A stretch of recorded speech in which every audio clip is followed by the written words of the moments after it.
Class 10-এর ইতিহাসের দ্বিতীয় অধ্যায়ের অত্যন্ত গুরুত্বপূর্ণ প্রশ্ন উত্তর নিয়ে চলে এসেছি। আর এগুলোই তোমাদের পরীক্ষার সাজেশন। দেখে নাও। ব্রাহ্ম সমাজ কে প্রতিষ্ঠা করেন? রাজা রামমোহন রায়। পরবর্তী, আদি ব্রাহ্ম সমাজে কে নেতৃত্ব দেন?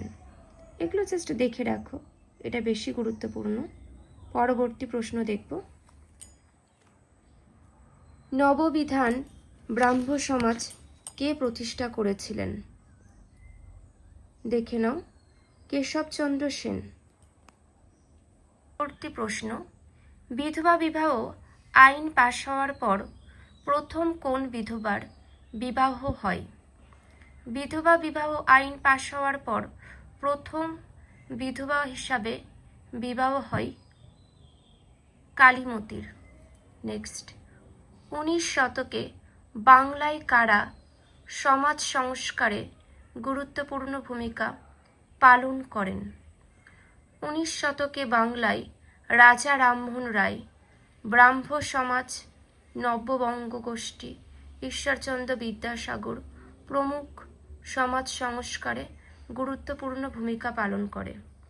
পরবর্তী, কে কবে তত্ত্ববোধিনী সভা প্রতিষ্ঠা করেন? দেখে নাও, ব্রাহ্ম নেতা দেবেন্দ্রনাথ ঠাকুর 1839 খ্রিস্টাব্দে তত্ত্ববোধিনী সভা প্রতিষ্ঠা করেন। পরবর্তী, নব্যবঙ্গ গোষ্ঠীর উদ্যোগে প্রকাশিত কয়েকটি পত্রিকার নাম লেখো। দেখে নাও তোমরা। পরবর্তী প্রশ্ন, ভারতবর্ষীয় ব্রাহ্ম সমাজ কবে গঠিত হয়? 1866 খ্রিস্টাব্দে গঠিত হয়। নেক্সট, শ্রীরামকৃষ্ণের প্রিয় শিষ্য কে ছিলেন? স্বামী বিবেকানন্দ। পরবর্তী, লালন ফকির কে ছিলেন? লালন ফকির ছিলেন বাংলার একজন বাউল কবি। পরবর্তী, লালন ফকির কত বছর বেঁচে ছিলেন? 116 বছর। নেক্সট, কে বলেন সাধারণ মানুষের সেবা করাই হলো ব্রহ্মের সেবা করা? স্বামী বিবেকানন্দ বলেন।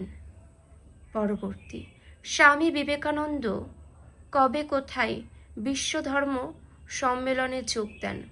স্বামী বিবেকানন্দ 1839 খ্রিস্টাব্দে। দেখে নাও, 11 থেকে 27 সেপ্টেম্বর আমেরিকার শিকাগো বিশ্বধর্ম সম্মেলনে পার্লামেন্ট অফ রিলিজিয়ন্স যোগ দেন। পরবর্তী, ডিরোজিও কে ছিলেন? দেখে নাও, হেনরি লুই ভিভিয়ান ডিরোজিও 1809 থেকে 31 খ্রিস্টাব্দ ছিলেন হিন্দু কলেজের অধ্যাপক এবং নব্যবঙ্গ আন্দোলনের নেতা। এইবার তোমরা এই প্রশ্ন উত্তরগুলি দেখে নাও। কয়েকজন বিদেশিনীর নাম লেখো যারা বাংলায় নারী শিক্ষার প্রসারে কাজ করেছেন। দেখে নাও, মিস কুক, মেরি উইলসন, বিভিন্ন নাম রয়েছে। পরবর্তী, কবে কাদের উদ্যোগে হিন্দু বালিকা বিদ্যালয় প্রতিষ্ঠিত হয়? এর বর্তমান নাম কি? দেখো, 1849 খ্রিস্টাব্দে ঈশ্বরচন্দ্র বিদ্যাসাগর ও প্রমুখ ব্যক্তি বর্গের উদ্যোগে কলকাতায় হিন্দু বালিকা বিদ্যালয় প্রতিষ্ঠিত হয়।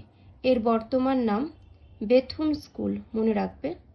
পরবর্তী প্রশ্ন, কে কোথায় ভগবতী বিদ্যালয় প্রতিষ্ঠা করেন? ঈশ্বরচন্দ্র বিদ্যাসাগর তাঁর মা ভগবতী দেবীর স্মৃতিতে 1890 খ্রিস্টাব্দে নিজ গ্রাম বীরসিংহে ভগবতী বিদ্যালয় প্রতিষ্ঠা করেন। 1890 খ্রিস্টাব্দে। পরবর্তী তথ্য, বাংলা ভাষায় প্রথম আত্মজীবনী কোনটি? এটি কার রচনা?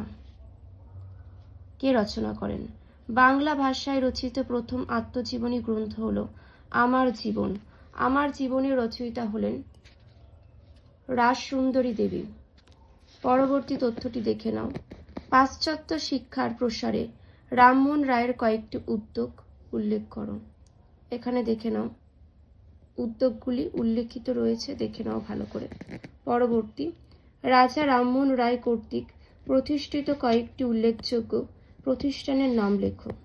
দেখো, আত্মীয় সভা 1815 খ্রিস্টাব্দ, বেদান্ত কলেজ 1826, তারপরে ব্রাহ্ম সভা 1828। নেক্সট, কে কবে বেদান্ত কলেজ প্রতিষ্ঠা করেন? এই কলেজ প্রতিষ্ঠার উদ্দেশ্য কী ছিল? রাজা রামমোহন রায় 1824 খ্রিস্টাব্দে 26 খ্রিস্টাব্দে বেদান্ত কলেজ প্রতিষ্ঠা করেন। বেদান্ত কলেজ প্রতিষ্ঠার উদ্দেশ্য ছিল শিক্ষার্থীদের মন থেকে কুসংস্কার ও মূর্তি পূজা দূর করা। পরবর্তী প্রশ্ন, ডেভিড হেয়ার কে ছিলেন? দেখে নাও উত্তরটি ভালো করে। পরবর্তী প্রশ্ন, কলকাতা মেডিকেল কলেজের অবদান কি? উত্তরটিও দেওয়া আছে সাথে, ভালো করে দেখে নাও।